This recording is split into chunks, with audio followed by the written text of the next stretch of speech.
دعوت اسلامی اس سارے معاملے میں خاموش کیوں ہے؟ سانحہ مرید کے بعد یہ سوال سوشل میڈیا پر اس وقت آگ کی طرح پھیل رہا ہے، اور یہ سوال کر وہ رہا ہے کہ جس کا کرنا شاید بنتا نہیں ہے۔ کچھ آج ہمارے نام نہاد ہمدرد بھی میدان میں اترے ہوئے ہیں کہ جنہیں یہ سانحہ بہت بڑا لگ رہا ہے اور وہ اس ظلم میں ہمارے ساتھ کھڑا ہونے کا دعویٰ کر رہے ہیں، مگر وہ شاید یہ جانتے نہیں ہیں کہ اس ظلم میں کبھی وہ بھی شریک رہے ہیں۔ بہرحال سوال یہ ہے کہ دعوت اسلامی خاموش کیوں ہے؟ دعوت اسلامی ہمارے ساتھ بول کیوں نہیں رہی؟ ظلم کے خلاف آواز کیوں نہیں اٹھا رہی؟ سب سے پہلی بات میرا یہ سوال ہے آپ سے، کیا جو میں کر رہا ہوں ساتھ والے کا کرنا وہی ضروری ہے، یا شاید ساتھ والا مجھ سے بہتر کر رہا ہے؟ دعوت اسلامی دنیا کے شور شرابوں، سیاسی ہنگاموں، مظاہروں اور نعروں کے درمیان ایک ایسی تحریک ہے جو خاموشی میں انقلاب برپا کر رہی ہے۔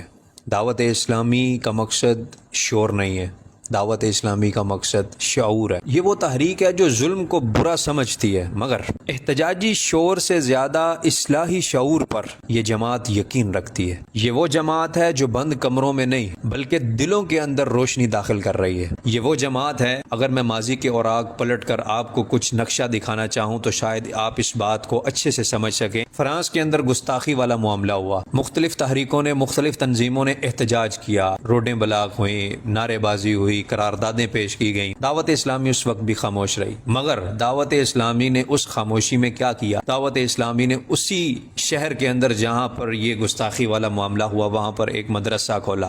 اب آپ سوچتے ہوں گے کہ اس مدرسے کا کیا فائدہ، اس کو تو یہ کر دینا چاہیے تھا، وہ کر دینا چاہیے تھا۔ میرے بھائی، یہ دور بدل چکا ہے، یہاں پر شور سے زیادہ شعور کی کمی ہے۔ شور تو ہر طرف برپا ہے، فلاں کہتا ہے یہ کر دو، فلاں کہتا ہے وہ کر دو، فلاں کہتا ہے گاڑی چڑھا دو، فلاں کہتا ہے گاڑی سے نیچے اترو۔ میں آپ سے یہ سوال کرتا ہوں، جتنی تحریکیں ہیں پاکستان کے اندر جو اہل سنت و جماعت سے منسلک ہیں، ان تحریکوں کے اندر جتنے لوگ ہیں، آپ مجھے بتا سکتے ہیں کہ ان میں سے کتنوں کا تعلق دعوت اسلامی سے ہے؟ سب سے بڑی مثال اگر میں آپ کو دوں تو غازی ممتاز حسین قادری شہید رحمت اللہ تعالی علیہ، جن کے وصال کے بعد تحریکوں نے عروج پایا، وہ غازی ممتاز کس تحریک نے آپ کو دیا تھا؟ اسی دعوت اسلامی نے آپ کو دیا تھا نا۔ دعوت اسلامی لوگوں کے دلوں کے اندر عشق سماتی ہے، ہر تنظیم کا، ہر شخص کا، ہر عالم دین کا مختلف زاویہ نظر، سب کی ایک الگ قسم کی ڈیوٹی ہے۔ کوئی روڈ پر کام کر رہا ہے، کوئی کمرے میں کر رہا ہے، کوئی دفتر میں کر رہا ہے، کوئی یونیورسٹی میں کر رہا ہے، کوئی کالج میں کر رہا ہے۔ سب کی ڈیوٹی صرف اور صرف یہی ہے کہ ہم نے حق کی آواز اٹھانی ہے، ہم نے اسلام کا پرچم بلند کرنا ہے۔ اور دوسری بات، دعوت اسلامی نے کبھی آپ کو یہ کہا ہے کہ ہم نے اتنے مدرسے بنائے ہیں، آپ کی تحریک نے کیوں نہیں بنائے؟ ہم نے اتنی مسجدیں بنائی ہیں، آپ کی تحریک نے کیوں نہیں بنائی؟ دعوت اسلامی نے کبھی یہ کہا ہے کہ ہمارے شعبہ جات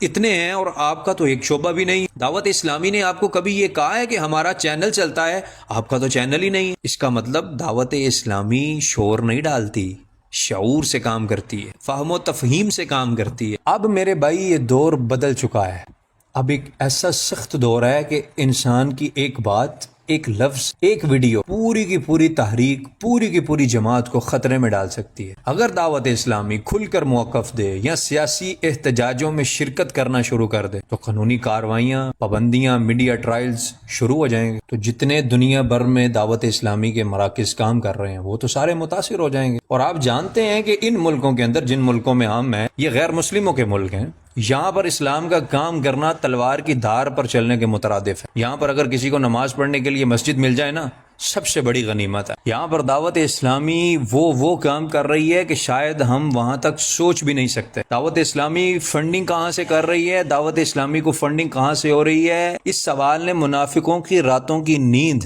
اجاڑ کر رکھ دی ہے، مگر دعوت اسلامی اخلاص سے کام کر رہی ہے۔ دعوت اسلامی اہل سنت کا کام کر رہی ہے۔ دعوت اسلامی کی یہ خاموشی اس کی کمزوری نہیں ہے، دعوت اسلامی کی یہ خاموشی اس کی بصیرت ہے۔ اور آج ہمارے ہی اس مسلک کے نام نہاد ملاؤں نے دعوت اسلامی کے خلاف کیا کیا پراپوگنڈا نہیں کیا اس سانحے سے پہلے، ہم تو چلیں اس پر بات ابھی کرنا ہی نہیں چاہتے نا۔ مگر میرے دوست، میرے بھائی، غیروں کی بولی بولنے سے صرف اور صرف اپنے گھر کو آگ لگتی ہے، اور ہم اس وقت غیروں کی بولی بول رہے ہیں۔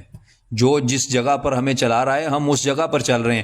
آپ جانتے ہیں کہ اس مہم کے دوران یہ جو علماء کے خلاف مہم چل رہی ہے، دعوت اسلامی کے خلاف چل رہی ہے، اس کے پیچھے سرغنے کون ہیں؟ یہ وہ لوگ ہیں جو کچھ عرصہ پہلے نعرے لگاتے تھے بابے دشائی کوئی نہیں. میری جان اوپر اوپر سے نہ سنو، اندر دیکھو اندر کیا ہے. باہر تو لیبل آب زمزم کا ہے، اندر دیکھو کیا ہے. تو اگر آج ہم اپنے ہی اداروں کو نقصان پہنچانے لگ جائیں تو میری جان کام کون کرے گا؟ اگر ہم سب ہی روڈوں پر نکل کر شور مچانے لگ جائیں تو شعور کی شمع کون جلائے گا؟ اگر ہم سب ہی بولنے والے بن جائیں تو سننے والا کون بچے گا؟ دعوت اسلامی وہ سننے والا ضمیر بن کر قوم کے اخلاقی زوال کو روک رہی ہے. آج ہم سانحہ مرید کے کو واقعہ کربلا سے منسلک تو کر رہے ہیں، مگر واقعہ کربلا کی وہ تاریخ بھی پڑھو کہ کربلا سے واپسی پر اپنوں سے شکوہ نہیں تھا کیا. یہ نہیں تھا کہا ہم پر ظلم ہو رہا تھا تو آپ کدھر تھے؟ یہ نہیں تھا کہا ہم پر ظلم ہو رہا تھا تو آپ باہر کیوں نہیں نکلے؟ سب کی اپنی اپنی ڈیوٹیاں ہوتی ہیں، سب کام کر رہے ہیں، مگر ہمارے یقین کی بنیادیں کمزور ہو چکی ہیں.